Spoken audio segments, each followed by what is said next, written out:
బాలరాముడు జన్మించిన అయోధ్యలో మరో అద్భుతమైన ఘట్టం జరగనుంది.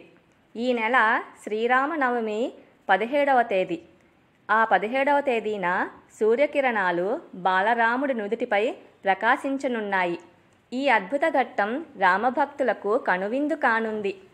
ఈ కిరణాలు రాముడి నుదిటిపై తిలకంగా దాదాపు 6 నిమిషాల పాటు ప్రకాశిస్తాయి.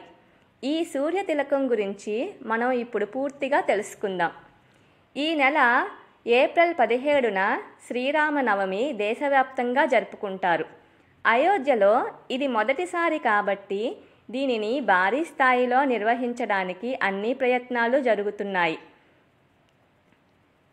అయితే శ్రీరామనవమి రోజున 56 నైవేద్యాలు పెడతారు.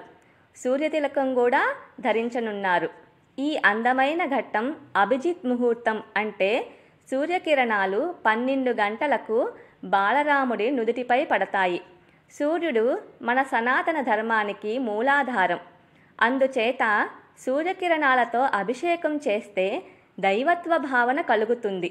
ఈ అపురూప ఘట్టం ఈ సమయంలో ఎందుకు నిర్వహిస్తున్నారంటే చైత్రమాసంలో శుక్లపక్షం 9వ రోజు మధ్యాహ్న సమయంలో శ్రీరాముడు జన్మించాడని నమ్ముతారు.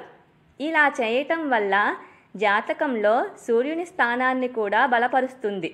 సూర్యుడిని ఆరాధించటం వల్ల ఆరోగ్యం, సంపదలు చేకూరుతాయని మన పురాణాలు చెబుతున్నాయి.